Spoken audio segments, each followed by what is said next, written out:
Shiva digital YouTube ఛానల్కి స్వాగతం. మా ఛానల్లో వచ్చే వీడియోస్ని ప్రతి ఒక్కరూ చూసి మమ్మల్ని సపోర్ట్ చేయండి. ఇలాంటి వీడియోస్ కోసం సబ్స్క్రైబ్ చేయండి, లైక్ చేయండి, షేర్ చేయండి. జూలై 21, 2026 ఒకే ఒక రోజులో ప్రపంచవ్యాప్తంగా జరిగిన కీలక పరిణామాలను డీకోడ్ చేసే మన ఈ ప్రత్యేక విశ్లేషణకు స్వాగతం.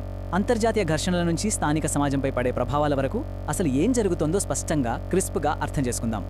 ముందుగా మనం ఎటువైపు వెళ్తున్నామో ఒకసారి చూద్దాం.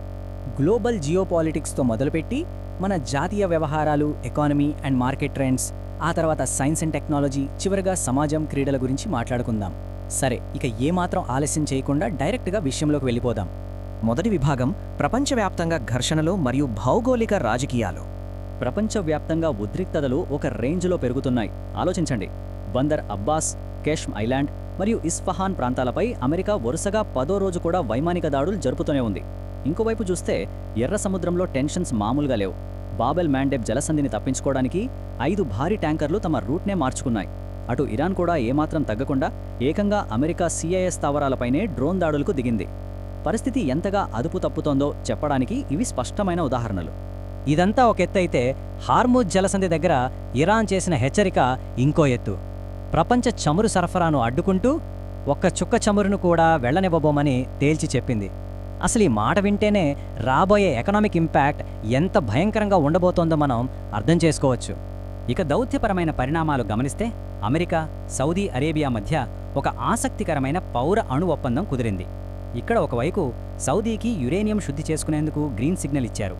కానీ విచిత్రంగా IAEA ఆకస్మిక తనిఖీల అవసరం లేదని మినహాయింపునిచ్చారు. ఇది భవిష్యత్తులో మిడిల్ ఈస్ట్లో ఎలాంటి మార్పులకు దారితీస్తుందో చూడాలి.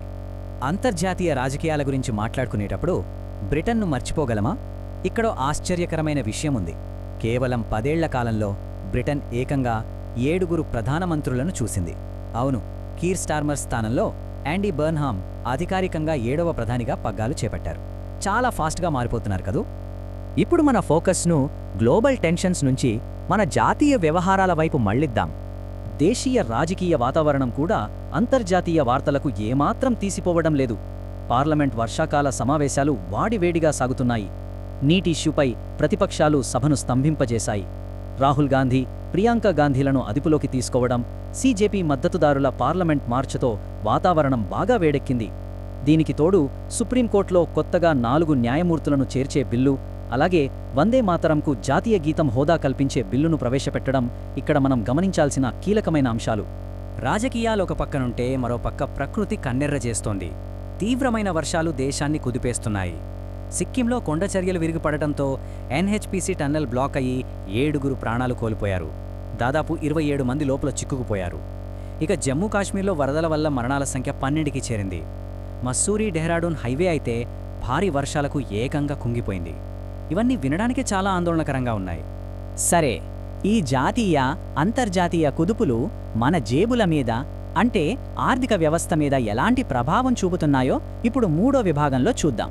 ఇలాంటి అనిశ్చిత పరిస్థితులున్నప్పుడు మార్కెట్లు ఎలా రియాక్ట్ అవుతాయో ఊహించడం పెద్ద కష్టమేమీ కాదు. బ్యాంకింగ్ షేర్ల భారీ అమ్మకాల వల్ల సెన్సెక్స్ ఏకంగా 440 పాయింట్లకు పైగా పడిపోయింది. డాలర్తో పోలిస్తే మన రూపాయి విలువ $96.39 పడిపోయి దాదాపు ఆల్ టైమ్ లోకు చేరుకుంది. భయం పెరిగినప్పుడు అందరూ ఆశ్రయించేది బంగారం వైపే కదా. అందుకే 24 క్యారెట్ల బంగారం ధర రికార్డు స్థాయిలో గ్రాముకు $14,192 దాటేసింది. అటు క్రూడ్ ఆయిల్ కూడా బ్యారెల్కు $90 దాటడం గ్లోబల్ ఎకనామీ ముందున్న సవాలును స్పష్టం చేస్తోంది. ఇంత నెగిటివిటీలోనూ ఒక పాజిటివ్ న్యూస్ ఉంది. మన భారతదేశ కోర్ సెక్టర్ వృద్ధి రేటు ఒక అద్భుతమైన జంప్ తీసుకుంది.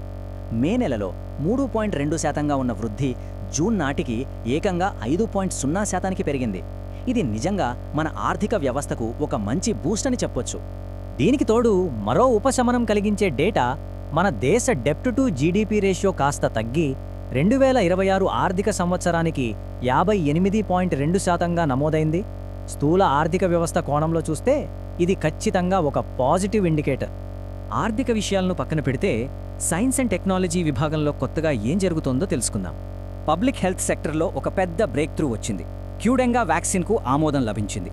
దీని స్పెషాలిటీ ఏంటంటే ఎలాంటి ముందస్తు టెస్టులు లేకుండానే సాధారణ ప్రజలు వాడుకోగలిగే మొట్టమొదటి డెంగ్యూ వ్యాక్సిన్ ఇది. డెంగ్యూ లాంటి మహమ్మారిని ఎదుర్కోవడంలో ఇదొక రియల్ గేమ్ చేంజర్ అవ్వబోతోంది. ఇక టెక్నాలజీ విషయానికొస్తే ఈ $1.5 బిలియన్ ఫిగర్ చూసి మైండ్ బ్లాక్ అవ్వాల్సిందే. ఏఐ దిగ్గజం ఆంథ్రోపిక్ పై కాపీరైట్ ఉల్లంఘన కింద, అంటే పైరేటెడ్ పుస్తకాలను వాడినందుకు అమెరికా కోర్టు ఇంత భారీ సెటిల్మెంట్ను ఆమోదించింది. ఏఐ డెవలప్మెంట్ రంగంలో ఇదొక భారీ సంచలనం. మిలిటరీ సెక్టర్లో ఏఐ వాడకం ఏ స్థాయికి వెళ్తోందో దీన్ని బట్టి అర్థం చేసుకోవచ్చు. అమెరికా నావల్ పోస్ట్ గ్రాడ్యుయేట్ స్కూల్కు ఏఐ పరిశోధనల కోసం ఎన్విడియా ఏకంగా తమ గ్రేస్ బ్లాక్వెల్ సూపర్ కంప్యూటర్ సర్వర్లను డొనేట్ చేసింది. భవిష్యత్తు యుద్ధతంత్రాల్లో ఆర్టిఫిషియల్ ఇంటెలిజెన్స్ ఎంత కీలకం కాబోతుందో ఇది చెప్పకనే చెబుతుంది. ఇక చివరిగా మన 5వ విభాగం పాలన, సమాజం మరియు క్రీడల్లో జరిగిన ఆసక్తికరమైన సంఘటనలు చూద్దాం. అడ్మినిస్ట్రేషన్ పరంగా చూస్తే చాలా డెవలప్మెంట్స్ ఉన్నాయి. అమెరికాలో ట్రంప్ బడ్జెట్ మరియు కఠినమైన ఓటింగ్ రెస్ట్రిక్షన్స్ బిల్లు సభ ముందుకొచ్చింది.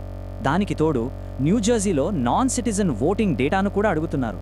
ఇటు మన పొరుగున చూస్తే పిఓకేలో ఆగస్టు 10న ముగిసేలా 3 విడతల్లో ఎన్నికలకు షెడ్యూల్ ఖరారైంది.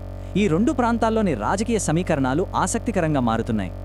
స్పోర్ట్స్ అండ్ సొసైటీ విషయానికొస్తే మాడ్రిడ్లో స్పెయిన్ ఫుట్బాల్ వరల్డ్ కప్ విజేతలకు ఘన స్వాగతం లభించింది. ఇటు మన దేశంలో జింబాబ్వే టూర్కు గౌతమ్ గంభీర్ కోచ్గా వెళ్లడం లేదని కన్ఫామ్ అయ్యింది. అటు రుతురాజ్ గైక్వాడ్ వెస్ట్ జోన్ కెప్టెన్గా ఎంపికయ్యాడు. కానీ వీటన్నిటికంటే ఒక ఇన్స్పైరింగ్ న్యూస్ ఉంది. చైనాలో రోజు ఫుడ్ డెలివరీ చేసే ఒక సాధారణ డెలివరీ రైడర్ దేశంలోని అత్యుత్తమ కవిత్వ బహుమతిని గెలుచుకున్నాడు. ప్రతిభ ఎక్కడున్నా దాగి ఉండదు కదా. చరిత్రలో అప్పుడప్పుడు కొన్ని ఆసక్తికరమైన సంఘటనలు జరుగుతుంటాయి. 150 ఏళ్లు, అవును, ఒక సిట్టింగ్ అమెరికా వైస్ ప్రెసిడెంట్ కుటుంబంలో బిడ్డ పుట్టడం గత 150 ఏళ్లలో ఇదే తొలిసారి. జేడీ వ్యాన్స్, ఉషా వ్యాన్స్ దంపతులకు కుమారుడు జన్మించడంతో ఈ అరుదైన రికార్డు నమోదైంది.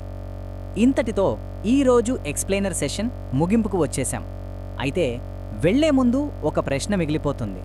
ఒకవైపు అంతర్జాతీయ సరిహద్దుల్లో ఉద్రిక్తతలు, మరోవైపు వేగంగా మారుతున్న దేశీయ మార్కెట్లు. ఈరోజు మనం చూసిన ఈ హెడ్లైన్స్లో రేపటి భవిష్యత్తును డిసైడ్ చేసే ఆ ఒక్క సంఘటన ఏమై ఉంటుంది? ఏది చరిత్రలో శాశ్వతంగా నిలిచిపోతుంది? ఈ సమాచారమంతా ఒక పెద్ద పజిల్ లాంటిది. ఈరోజు మనం కొన్ని ముక్కలను కలిపి చూశాం. రేపు మరో ఆసక్తికరమైన విశ్లేషణతో మళ్ళీ కలుద్దాం.